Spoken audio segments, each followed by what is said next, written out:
The following is a Sports Ethos presentation.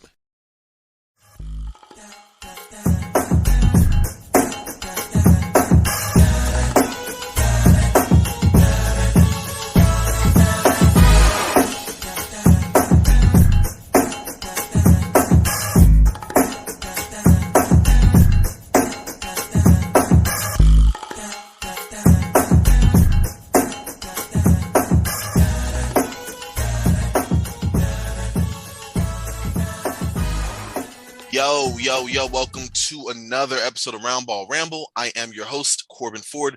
You can follow me on Twitter at CorbinNBA. This is a Sports Ethos presentation, like the intro says, so check out Sports Ethos on Twitter at Sports Ethos, SPORTSETHOS, or online, sportsethos.com. Pretty simple there. Also, listeners, while you're at it, please take a moment to follow at Ethos Fantasy BK on Twitter.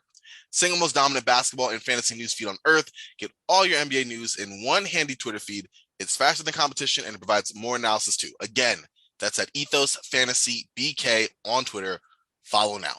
All right, but for Roundball Ramble, we ramble about the Roundball. We got some stuff to talk about. Trades have been crazy. You're going to be listening to this on the 11th. But right now we're going to go team-centric. I've been wanting to do more of these shows throughout the year, and I'm excited to have on a special guest. We're talking about the Chicago Bulls, and so I was happy to have brought on a guest to do just that, someone who's followed the team way more than myself, even though I am a DeRozan apologist. Her name is Ashley Wijangco. Yes, I got it, and you can find her on Twitter at Wijangco12, so WIJANGCO, and she is, among other things, a basketball writer at Bulls Lead, and just a great person. You're going to hear from her now. Ashley, how you doing? Hey, I'm doing well. How are you? I'm doing good. Out of words, but I am pumped, excited. We're both recording on the downhill of the trade deadline noise and news, and it was a lot. So I think it was a flurry of action and moving around, and now it's like trying to temper everything down. So I'm sure you were excited by just the sheer amount of stuff that happened today. Yeah, I mean, for the most part, trade deadline is always just an exciting time. I think I used to be more stressed out about it before. But that's definitely died down a little bit for me. But still just generally exciting and not something I have to feel super stressed about. So that's nice. Oh yeah, for sure. Especially when you're on, and this is why I'm sorry talking about the Bulls here. A lot of the trade deadline can be tied to where you are with your team and where they are in their stage of contention, rebuilding, whatever the case may be, or in that middle tier where you're about to blow it up. And with the Bulls, you're in a very interesting place where chemistry is a big thing and you are a contending team. And I guess that's what I want to kind of go into right now concerning the Bulls and where they stand this year. I mean, before we even go there, how long have you followed the Bulls? I know, big Chicago fan. Where would you kind of date back your history with this team? And then what would you rank this team among other favorite Bull squads that you've been a fan of before? Yeah, so I was born in Chicago, and then moved to the suburbs, been raised there. So just being a Bulls fan has always been just this innate thing for me. It's always been something that was a part of who I was. So I never questioned that. It's kind of just there. But okay. I would say that it wasn't really until 2003 that I'd say my just generally my basketball fandom really started. And a lot of that has to do with the 2003 draft, which we all know is super iconic. And then just from there, I've had I want to say two different stages in my life where I've had kind of defining moments as a basketball fan in terms of how my fandom has really increased from just kind of casual to something more. But yeah, 2003 is really when I really started to truly care about basketball. Okay, that's cool. And definitely understanding that growing up and being in Chicago to begin with cemented that, and then that's cool. Growing out from there, I make a joke because I'm a Laker fan, but everyone's oh, it's because of Kobe, it's because of Shaq, and it's no, it's 2003, 7-year-old, 8-year-old Corbin was you know what? Purple and yellow. I like that color. And then Legend was born. So I like that intro a lot better though, in terms of becoming one with this team. And I guess with that, you have this fun 2022 Bulls team. You've been a fan for a while now. What have been other favorite teams of yours? You mentioned defining moments you've had as a basketball fan. I'm assuming that there's been a Bulls team to kind of lead in with that. Yeah, so the baby Bulls, so those post Jordan years were very sad for Chicago in terms of basketball. But then the baby Bulls were a thing, like the 04, 05, 06, that kind of time. That was probably my like first favorite team to have. Where we had Kirk Heinrich, Ben Gordon, Luol Deng, Chris Duhon, Andres Nocioni, all very young and new to the league, but they just brought this excitement to the Bulls that, you know, Chicago hadn't seen for a while. And it's not like they were ever going to be anything really special in terms of like, oh, they're gonna go win us a championship or whatever. But I mean, just coming off of those years that were just so dead in terms of excitement for basketball in Chicago. I mean, that was enough. The Baby Bulls were enough to, you know, bring life to basketball fans in Chicago again. So they're definitely a favorite. But then after that, I would say the 2010, 2011 Bulls. That was Tom Thibodeau's first season as head coach. And I mean, I know a lot of people had expectations for them just to be like better. But they just did so much better than anyone expected, finishing atop the East, and just going, I think it was like 62-20. That very first year. Yeah, and we had Derrick Rose in his prime, Joakim Noah starting to get into his prime as well. Keith Bogans, even though he didn't really do much, a lot of people like to say his defense was important, and I mean he did knock down those corner threes when they needed it. So Ronnie Brewer, Carlos Boozer, Kyle Korver, the first bench mob, they were important to me in being a Bulls fan as well. So they're another favorite, but I mean after that I'd say that this season's Bulls are definitely among like the top 5 for me. I think it kind of also has to do with how it was for me with that first Thibs Bulls team, just in terms of, you know, they were going to be good. But they're starting to kind of go past everyone's expectations in terms of how good they are. Especially at the start of this current season, they were achieving success a lot sooner than I expected and other people expected as well. And just seeing that chemistry so early on was really nice to see. And just, I mean, I know like chemistry is not like this like defining quantifiable thing, but like it makes so much of a difference once you realize like a team has it. And so just seeing that just so early on was like a selling point for me. Yeah. Absolutely. That was a great breakdown. Yeah, I think you kind of mentioned the allure that many Bulls fans or affinity rather, that Bulls fans are having to this particular team. Because you're right, the expectations were kind of mixed going in. I think, you know, kind of focusing more on this year, but starting last year when the Bulls did make the trade deadline for Nikola Vucevic, and how the narrative was, hey, you know, this is trying to make a pitch to Zach LaVine that yes, like, we need Zach to say long-term, we're committed to winning. You know, we're trying to turn the corner. Unfortunately, it didn't work out quite as expected. That year, the Bulls did not make the playoffs, of course. But then coming to this year, you know, there was a lot of critics on that. You bring in DeMar DeRozan, which I'm a big DeMar DeRozan fan. I did a lot of covering the Spurs the last couple of years, so I saw its evolution specifically there. But like the narrative was like, wow, you know, that's a bad contract. It's a number of years. What's it going to look like? You know, he needs the ball a lot. He doesn't shoot threes. Bam. And then, of course, Lonzo Ball, which, you know, he was attracted to being more of a point guard. And already, again, the narrative was this guy's more of a wing. Like, point guard's nice, but it's not a thing. Like, there's a lot going on. His defense will be good. But, like, where does that fit there? And then Alex Caruso, who came okay with maybe some overrated chants from people who think the Lakers overrate all their players, which I just stoutly disagree with, but that's besides the point. You bring in these guys, and each of them had knocks for various reasons. For one thing, I think Caruso's only knock was the Lakers didn't really retain him, and you are in a spot now where you're not playing along LeBron, so those plus-minus numbers, what do they mean now? And I think that's what makes this even more. I want to say not encouraging. That's not the word I'm looking for, but even more exciting. There's more of a like a I don't even know the word I'm looking for. Like I feel vindication. There you go. Because it's all been paying off in wonderful ways for all three of them. And so I kind of wanted to get your thoughts on each of them, on both Caruso, Ball, but also of course DeMar DeRozan. What were your initial thoughts on the additions of these guys? Yeah, so I know we all know how the media generally felt about DeMar being signed to that huge contract. Which is like I understood those feelings. It's not like they were super unfounded and had no base whatsoever.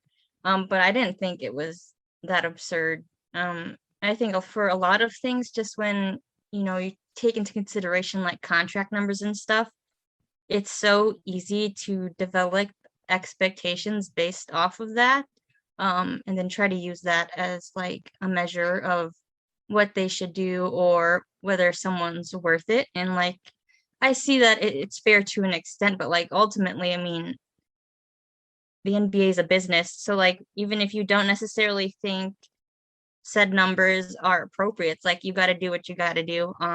And like whether you think those numbers are right is not necessarily important. But I mean, I thought it'd be interesting to have DeMar. I was a little skeptical just because of his skill set in comparison to Zach LaVine. It's not like they are contrasting players, so that did concern me a little bit.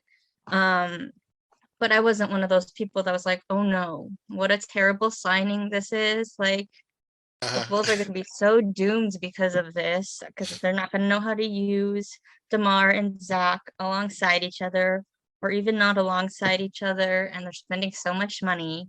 I mean, I thought it was just exciting to have DeMar want to come to Chicago for one, especially after Chicago having become a team that just people didn't like want to come to.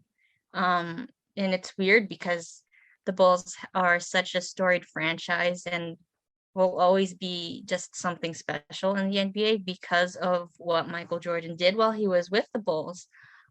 So to go to the place where the Bulls were kind of seen as so unattractive was like upsetting. So just getting to the point where DeMar was like, yeah, okay, I want to come to the Bulls. And recognizing that something special could happen there was cool. I mean, just contract aside, I didn't think it was bad to have DeMar. That makes sense. No, looking at the player that he was, I mean, this guy's averaging, 25 plus points the last couple of years, 7, 8 assists per game, playing out of position. I mean, 2, 3, and now even the 4. I definitely agree with you there. Like, as a player, he has been more than solid. So I'm totally on board with that. And I guess focusing on DeRozan just for this year, with the way that he has played, being in MVP conversation, obviously being an all-star starter, just all of that. And again, I noticed from a couple of years, I'm sure you have and others as well, just his uptick in playmaking and the way in which he was being the main offensive facilitator for the Spurs since his arrival there and how it's steadily grew. As he's also become more versatile position-wise. So what have you seen specifically in Chicago, though, that has made this year so impressive for DeMar? Yeah, I would say one thing is I definitely didn't expect him to be like the clutch go-to player that he's become for the Bulls. I mean, we all know that like DeMar is talented, he can score. But like the Bulls had Zach LaVine already.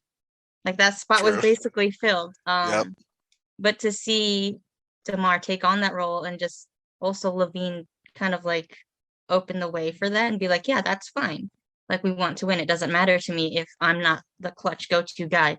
That was surprising, but I think that could be surprising for anyone just if you followed the Bulls and you saw that one weekend where DeMar had those back-to-back like game winners. But like aside from that, I think just his leadership is really outstanding and a lot more important than a lot of people realize. Just having that veteran guy on the team, which the Bulls really haven't had lately. The Bulls have been pretty young those past couple of years and inexperienced. So having DeMar and his knowledge and wisdom and his having him as someone who is willing to be a veteran who will take guys under his wing and help the younger guys improve is really nice to see.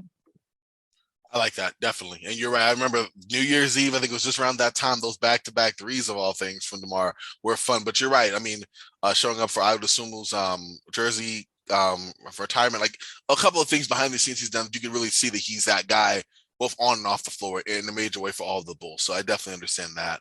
I'm shifting from DeMar to the other two additions, Alex Caruso and Lonzo Ball. They definitely had their moments in Chicago for sure. What have you liked specifically from each of them? Because I know obviously injuries have taken them out, put them on the shelf for a little bit now, and still for a little while further. But they've both been pretty impactful and a big reason why the Bulls are where they are right now this year. Yeah, for sure. For Lonzo, I think especially for him, he's been a player where I knew more of him and I never had a chance as much to really watch him and learn his game through, like regular game watching and whatnot. And so, but I knew about his playmaking and whatnot. But it's really, it just takes it to a different level to see it for yourself and on a regular basis. Having him as the Bulls' point guard and playmaker was so nice to see for when he wasn't injured so early this season. Especially in comparison to last season, when the Bulls were really lacking that playmaker. And it's not like they didn't have anyone who couldn't be a playmaker, but like just the level of difference between the playmaking the Bulls are getting from Lonzo compared to last year is a world of difference. And it really impressed me to just see Lonzo being that playmaker for the Bulls, because I never, like I mentioned before, got to watch Lonzo regularly until he started to play for the Bulls. And so it was just really impressive to just get to see for myself, how good of a passer he is, and the way he finds teammates and whatnot. But then also defensively, I wasn't as familiar with him. And so his defense has also been nice. Also because the Bulls haven't really had as good of defense these past couple seasons. So it was more so just getting to have a better sense of who Lonzo is. And then just because it's for the Bulls, it's a lot more enjoyable. I get that too. It's also special when it's your team that you're seeing the positive impact effect. So I'm definitely with you on that. I've liked the fact that Cruz has been a lot more assertive on the offensive end as well, specifically. Lonzo Ball, man, I've loved Lonzo. I was actually hoping, it wasn't very likely, but I was really hoping that he might find a reunion to the Lakers. But, Mhm. when you get a chance to trade all your players for Russell Westbrook, you got to do it. Anyways, moving on from that, let's go to the main guy. I think we've gone long enough in the show, without even mentioning, but kind of starred the Bulls the last 3 or 4 years. Zach LaVine, another all-star, another solid, like you said, bucket getter. That was kind of his role. He has evolved a lot more as a playmaker over his years in Chicago. But again, focusing on this season, what have been your thoughts on Zach LaVine? Well, he's definitely a better defender, so that's nice. Like I said before, Bulls really needed to step up their game there, and he really answered that call. And the Olympics were definitely a big help for him. I think we can all see that now. How he just has grown, just generally speaking, as a player overall, and a competitor.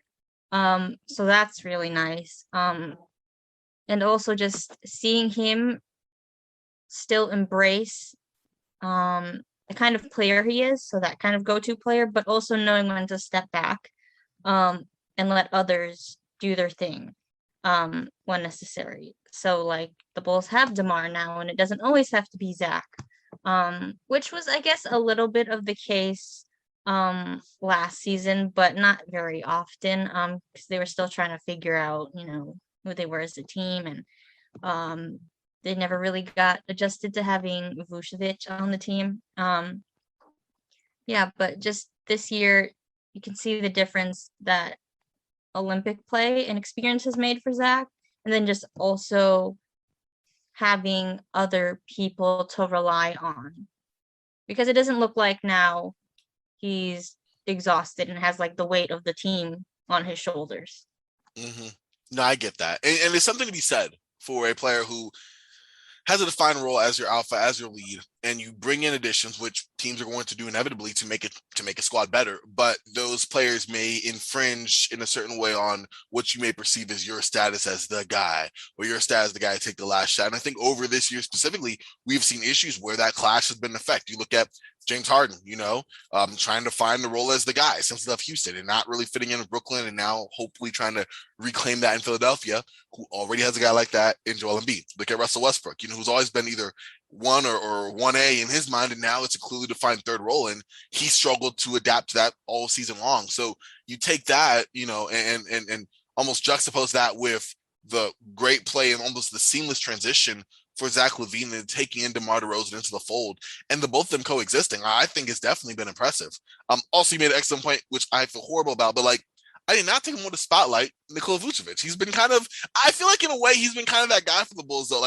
There's all these other guys talking about, Vuce has been there. And I know, he started off really slow at the beginning, especially when it came to his shooting from the perimeter. I know that he definitely rounded out a little bit later as he's coming to form and has had several good performances. But what have you been thoughts on Vuce, just in general? Yeah, so like you mentioned, he did get off to a slow start. And I do think, because he is still getting some kind of I don't want to say hate. That's too harsh. But he's still getting some pushback. He has been getting some pushback from fans still a little bit, because his production isn't as consistent as we've all expected from him. And I think that's definitely fair. And I think it's just so easy to overlook, though, what he has been doing. Just knowing what he's capable of, and then also what everyone else on the team has been bringing, now that there's more of a well-rounded Bulls team to watch. Because, even though shooting wise, Vooch's numbers haven't been consistently great, and you'll see him struggle to score, but he's still consistently putting up double doubles. Yeah. And so, I get the criticism, and I do think it's fair. But it's also he's not as key for the team anymore. He's obviously important, especially knowing that the Bulls lack front court depth.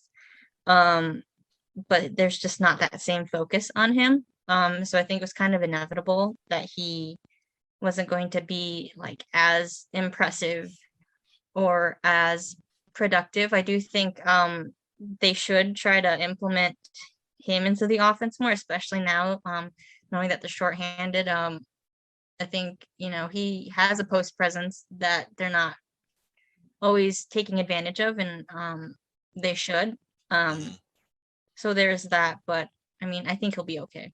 I get that. And I agree with you on that as well. You come in, it was going to be Zach LaVine and Vooch. That was the 1-2 kind of tandem. And then we'll see what other piece we bring in the offseason. Now it's kind of in the order that we talked about. It's DeMar, and then Lonzo, and then Alex, and then Vooch. So definitely get you there. And hopefully there will be some more continuity moving forward, for him for the rest of the year. Going from these main kind of Bulls guys to other members of the team that have had moments, stepped up, really shined. I just left the floor open to you. Any of the Bulls that you'd like to kind of take a moment to shout out? Because between SOOO, Kobe White, Javonte Green, there have been a lot of good performances. I think especially so given the injuries across the board to everyone, even including DeMar DeRozan to a certain extent.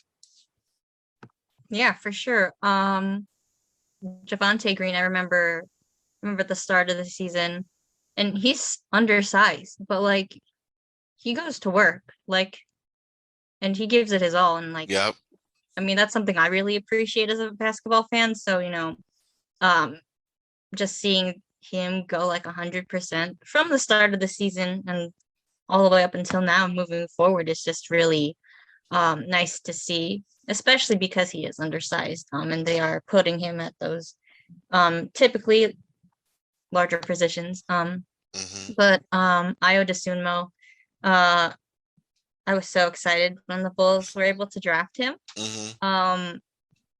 One of the things, like with the draft, they're like the players that you want your team to have, but it's not always realistic. So you might have like the players you want, but then there's also the list of players that you realistically will look at Yeah, for your team. of course. And so those aren't always going to match up. And I thought that was going to be the case for the Bulls because I wanted them to have Io. I also went to Illinois, not at the same time as Io. I Mm-hmm. think I graduated like 2 years before he got there, Okay. but I wanted Io on the Bulls. Chicago's his hometown. I'm a sucker for a good story, so I was able to go to the Bulls. That would have been great, but the Bulls didn't have any picks in the first round. Mm-hmm. And I know Io he wasn't predicted as like a lottery pick. But I mean, everyone pretty much expected him to go in the first round. Yeah.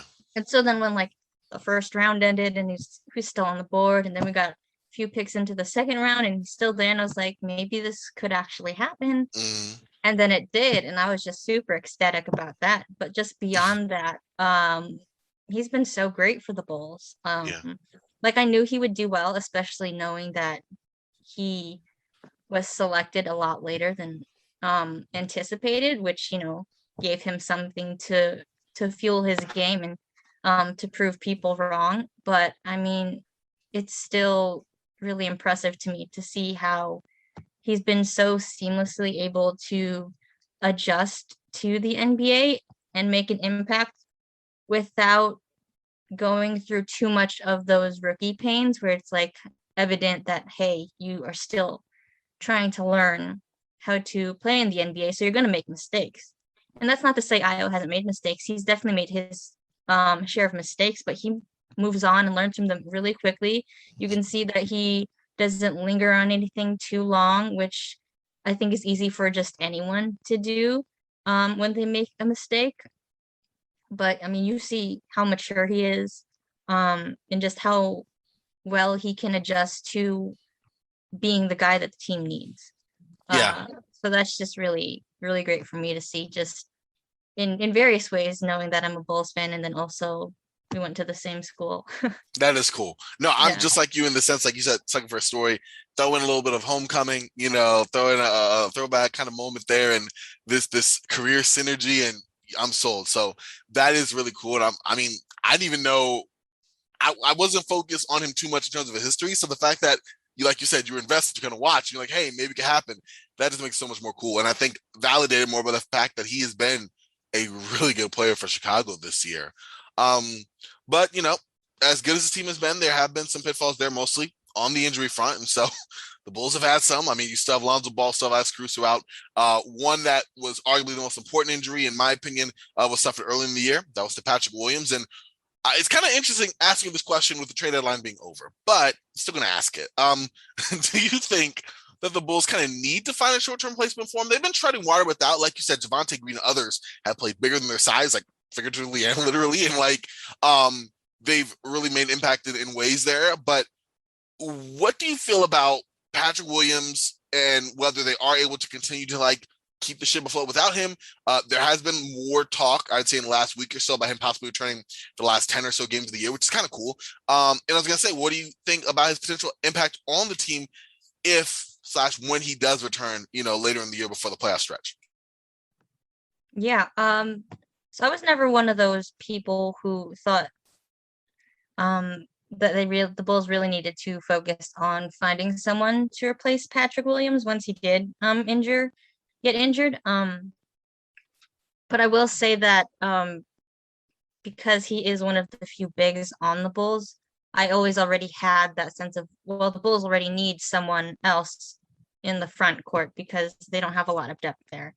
But I actually don't think that losing Patrick Williams necessitates a replacement, especially now knowing that we've been a few months without him, and the Bulls have fared pretty well.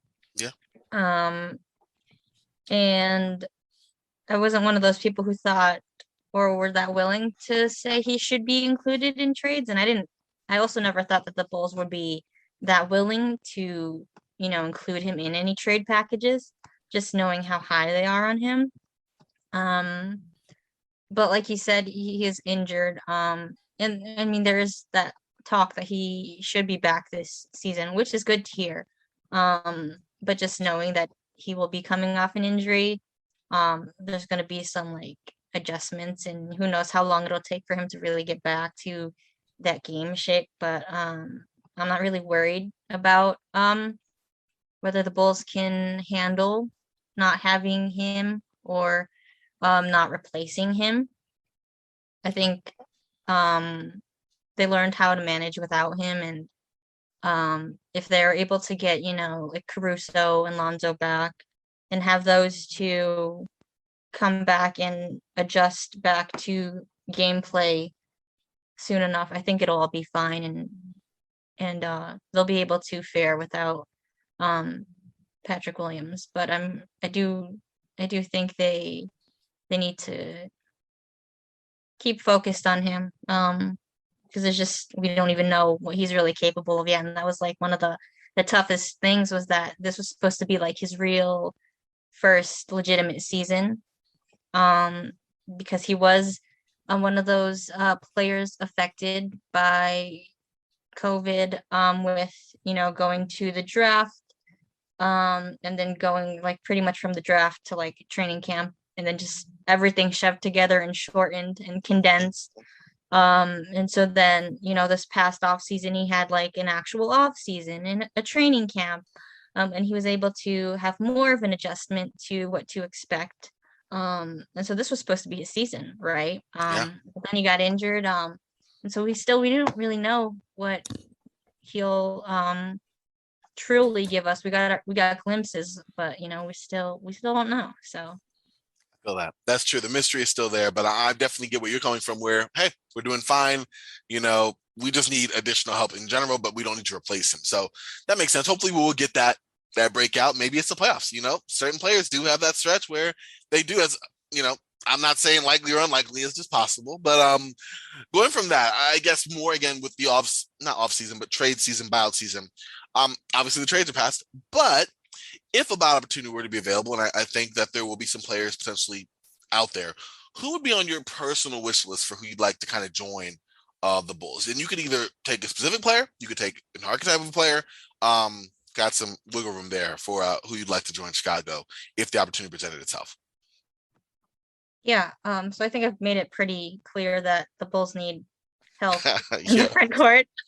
But something I did want to mention though, because when before the trade deadline, there were all like these rumors about, hey, will the Bulls add like someone in the backcourt? Will they add like a wing or whatever, for like some temporary help? And I was never on board with that. Like that just didn't make sense to me. Like I could see where people get the idea from, because two of the key injured players are guards. Mm-hmm. But like it's not like they were going to be out for the entire season, and you needed to act now to capitalize on whatever success and momentum there was now. So I mean, definitely no one who was like a wing. Like that's not a need. Got you loud and clear. But I think one name that I had thought about before, and I actually saw, I think just recently in like an article from The Athletic, was like Robin Lopez. Was like someone who was mentioned. And obviously he's not going to be anything flashy or super productive in terms of like numbers or scoring.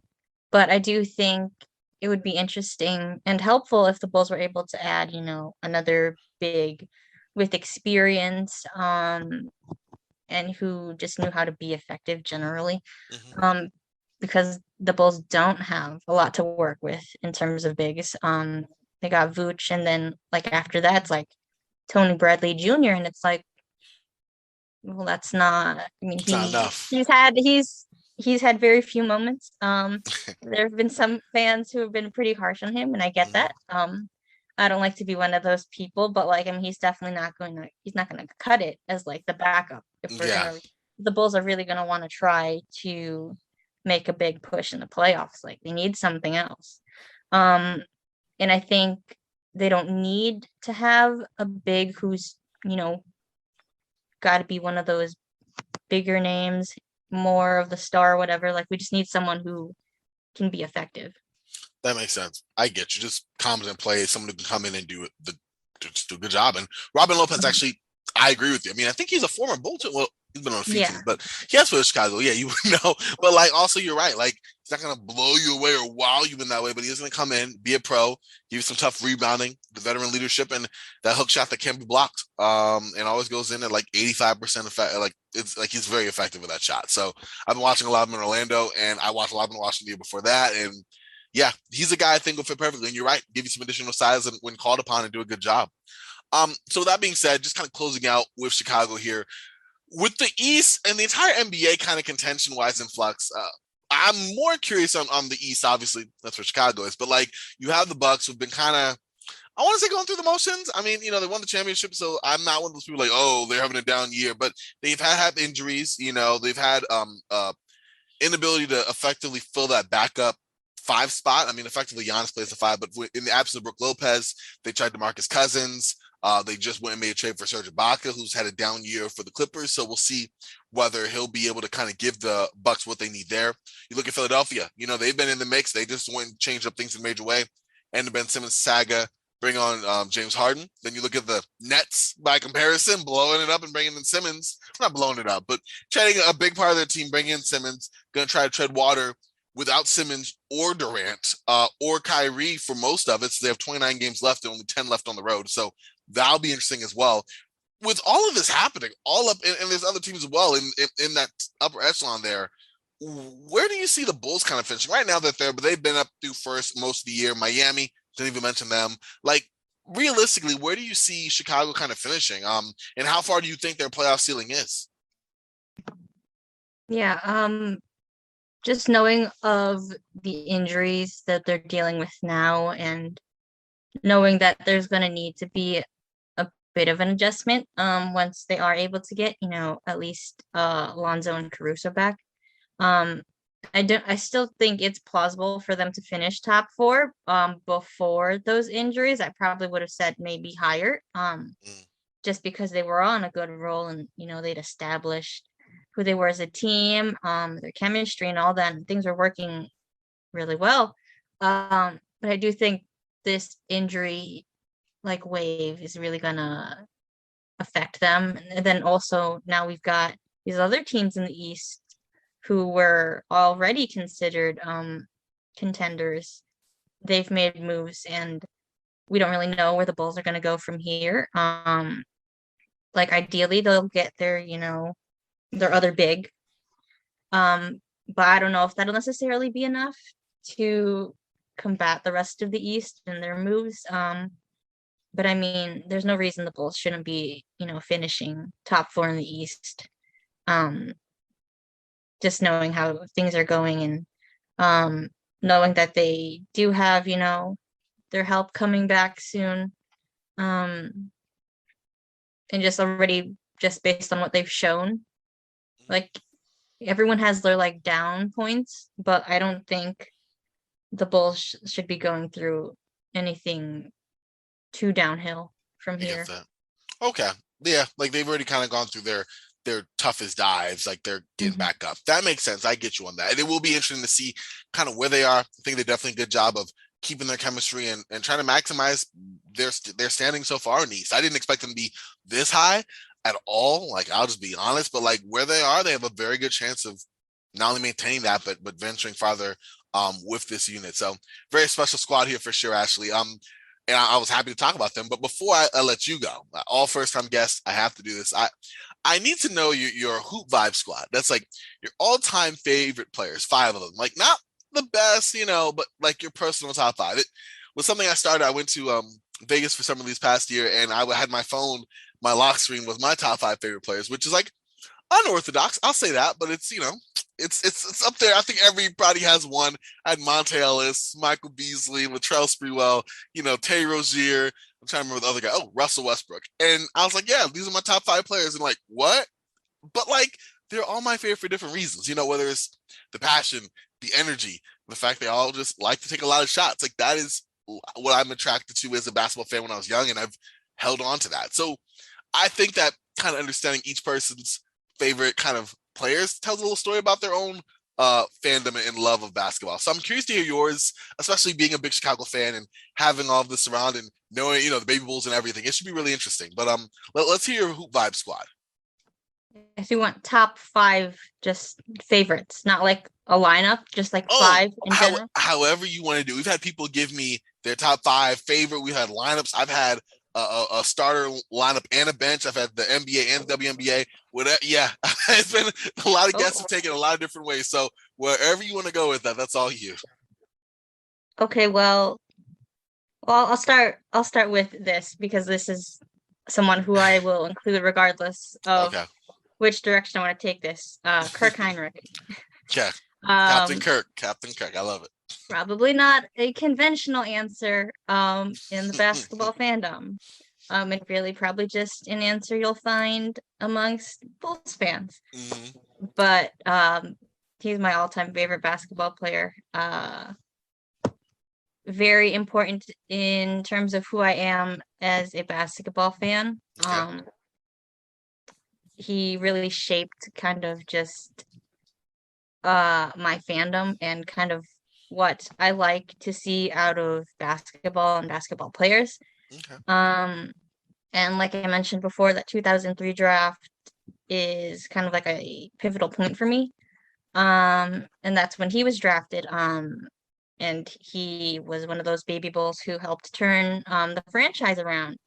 And so just knowing that was when I was getting more into basketball and having Kirk as kind of the Bulls' go-to kind of star, that was very impactful for me. And so he became my favorite player. And I just became a really big fan of his. His defense, just that tenacity and hustle, the grit. You can't mention Kirk without mentioning the word grit. Nope. But like also more so in his first stint with the Bulls, he was really a reliable 3-point shooter. And growing up, I was taught that 3-pointers were very important. That was kind of just like something I took away from my dad, who I would watch basketball with when I was younger. And, he was always just like, he emphasized, 3-pointers and their importance, which made sense to me as a kid because, well, threes are more than twos. So like if you're able to shoot threes well, then like that's really good. Yeah. So yeah, that was important. Kirk made a lot of threes. I mean, I know he's not like a sharpshooter by any means, but I mean, you don't get to become the Bulls' franchise leader in 3-pointers made if you can't shoot threes. Very true. Very true. So that was really just a stand out to me as well. Yeah, I could probably I'll stop talking about Kirk now. That's fine. But I mean, like I said before, all-time favorite player, followed his career even when the Bulls traded him to the Wizards. That was painful. For several reasons, just because they traded him and then it was the Wizards. That was because I did follow that season when there wasn't like a Bulls game. I followed the Wizards game so I could, see how Kirk was doing. And see how he was going. Yeah. Oh, that was such a painful season to watch. I guess not season, half season, because he's only there for half season. Because then he got traded to the Hawks, which was nice because that was a playoff team. There you go. You can watch him further. Yeah. Yeah. So Kirk, number 1. Okay.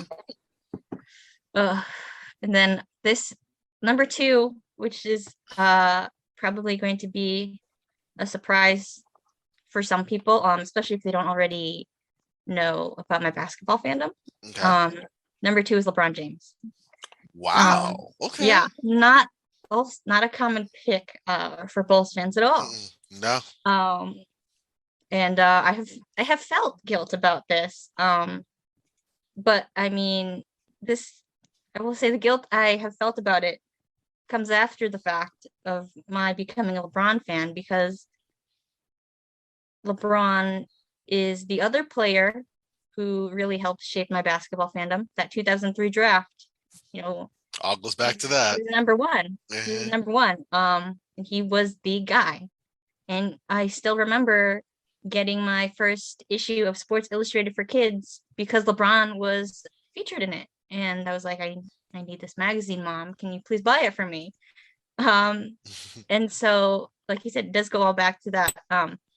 And I mean, it's kind of impossible to not, as a kid, see LeBron go from high school to the NBA and become this instant superstar who just met and then exceeded all expectations and is continuing to play at such a ridiculous level that like we just can't fathom. Like this shouldn't be possible, but like it is. Um and so to see that kind of dominance is just, I mean, it's a once in a lifetime thing, really. That's true. Um which is one of the reasons like I never, I mean, because as a kid I didn't, I mean, okay, well, as a kid, there wasn't really this like LeBron rivalry with the Bulls. And so, as LeBron got older and progressed more, and then, the Bulls were also like an elite team. That's kind of more so where the, oh, we don't like LeBron thing came from Bulls fans, but like I was already a LeBron fan. And I wasn't about to be like, no, I don't like LeBron anymore just because Mhm. he was good and it you know, hurt the Bulls. Like, yeah, that sucked. But like, I'm a loyal person. I wasn't gonna turn on him just for that. I didn't even turn on him when he went to Miami. So there's Wow. that. Yeah, Um, that's loyalty right there to a favorite player. yeah, yeah. And so, like it wasn't until like those Miami years that I was like, oh, it felt so weird to be both like a LeBron fan and a Bulls fan.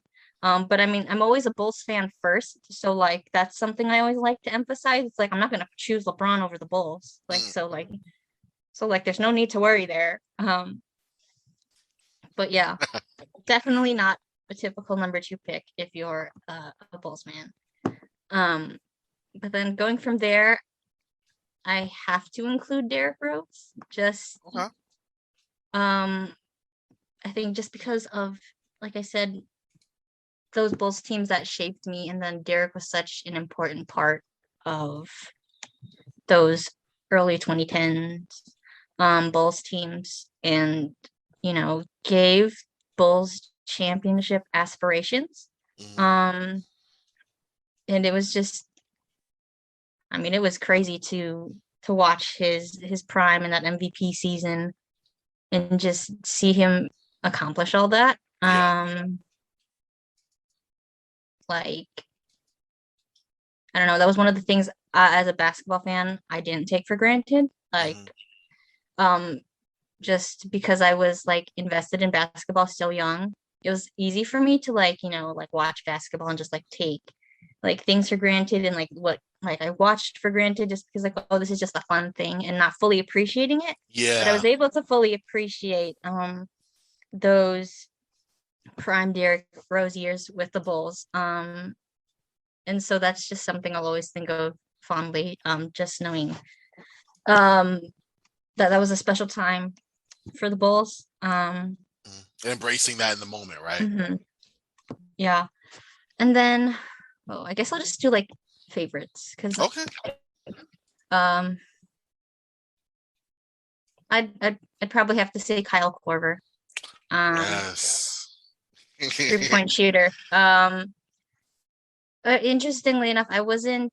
I mean, I knew who he was before he came to the Bulls, but I wasn't like a big fan of his or anything. I kind of just like knew who he was. Because I never he was with the Jazz before the Bulls, and it's not like I was able to really follow the Jazz and um their games and whatnot. I will say it's important because like for like a good chunk of my basketball fandom, like anything I watched first was, well, I'll say this. When I was like first realizing like basketball fandom, the NBA finals were all I ever really got to watch Okay. because those were on, national television. and my family did not have cable TV for most of my adolescence. So it's like, well, there are maybe a few local Bulls games on just like normal channels. But True. but like besides that, it was just like, well, you can watch the finals for sure because that's on national TV and you don't need cable for that. So there's that. But like when I got to the 2010s or whatever, I was able to watch like the Bulls more consistently because my family had gotten cable, and then also with that came like ESPN and TNT, and so I was able to watch like More coverage. More nationally televised games. And so there was that. But like going off of that, like I said, I didn't really follow Kyle Korver's career much before he came to the Bulls. But like I said before, I value 3-point shooting, and I'm a big fan of sharpshooters. So having Kyle Korver on the Bulls was really fun to watch. Because I feel like even though the Bulls had like good scorers before, they never, in my fandom at least, had that sharpshooter. Yeah. I mean, like Ben Gordon was kind of, but I always feel like when I think back to Ben Gordon, it's not like sharpshooting per se. It's just like he could score. And he just happened to right, and he just happened, to have his moments of like really good sharpshooting. So yeah, so Kyle Korver is another. And then from there, I'm torn between whether to say 5 is Luol Deng or Joakim Noah. This is obviously, as you can tell, very Bulls, or at least former Bulls heavy. Yeah, of course. Top 5. But yeah, I'm torn between those two because those two, they kind of had like the similar like mindset in terms of like giving it their all. And they weren't like superstars, but they eventually learned how to maximize their potential and became all-stars. Yeah. And just, gave the Bulls their all when they were here. And so I'm torn between those two. I'd probably say Luol, just because, I mean, naturally he came into the league first, so I was a fan of his longer. And I will say at first when Joakim Noah was drafted to the Bulls, I was not a fan of his actually. Okay. So I had like a love-hate relationship with him for a little bit. You grew on. Which I'm sure some Bulls fans might remember. He didn't have like the best start to like his time with the Bulls. And it wasn't really till like that 2009 playoff series against the Celtics that he really had his breakout and started to show what he could really do. But I will say, Joakim had a really great like later tenure when he was starting to realize and like show off his playmaking. Like that was ridiculous. Yeah. Like the Point Noah days they were so fun and like unconventional, but it was like so fitting because just Joakim wasn't conventional. Exactly. That is cool. And that's true. It fits. The identity of the team was after him. And that's true. I call them the Indie Bulls because you never really looked at them in like a certain type of mainstream offensive way, but they found a way to make it work, and they were just as, if not more successful than teams that deployed a more traditional approach, so definitely I'm a fan of that. Okay. So just to recap real quick, one more time, let's get the 5. I know I'm gonna let you go. I don't want to butcher it. So Kirk Hinrichs, definitely number 1. That's number 1. That's it. Okay. 2, we got LeBron. And then from there, in just no order, Kyle Korver, Derrick Rose, and I'll just go with Luol Deng. Okay. Yeah. All right. Tough. Wow. Okay. Kyle Korver, Derrick Rose, Luol Deng, LeBron James, and Captain Kirk are the 5. I like it. I definitely see a good mixture of personal taste there, but also good basketball and plenty of shooting. So there you go. And depending on the year that you get there, Gross, too, you might have a good year of 3-point shooting there too. But Ashley, this has been an absolute pleasure. I want to thank you again for coming on, talking Bulls, just talking basketball. We'll do this again sometime. This is a blast. Can you let listeners know where they can find you and your work? Yeah. So on Twitter, I'm at Wijangco12, WIJANGCO 12. And then the lead sports media, I cover the Bulls, sometimes some general NBA stuff, but also the Chicago Sky. So WNBA stuff too. There we are. See, colleagues on the lead. Forgot to mention that. Chicago Sky, you can miss me with that as a Phoenix Mercury fan, but like, but I'm definitely okay with that. I'm definitely okay with that. Ashley, again, thank you so much for coming on. Yeah, for sure. Thanks so much for having me. Oh, of course. And listen, y'all, you know where to find Ashley. You know where to find me on Twitter at Corbin NBA, Sports Ethos on Twitter at Sports Ethos, online sportsethos.com. Listen, y'all, quickly before we sign off, want to remind you all to use the coupon code HoopBall20. I know we're not HoopBall anymore, but still use the code HoopBall20 at manscaped.com for 20% off your order and free shipping. And we also want to check out our pals at mybookie.ag. Use the code HoopBall on the third page to sign up to unlock deposit match bonuses there as well. One more time, HoopBall20 from manscaped.com, and then just HoopBall on mybookie.ag, and you will get the discounts you're looking for there. Thank y'all so much for tuning in, y'all. For Ashley, for myself, we are Frosty. Y'all stay frosty, and I will talk to y'all tomorrow. All right, y'all.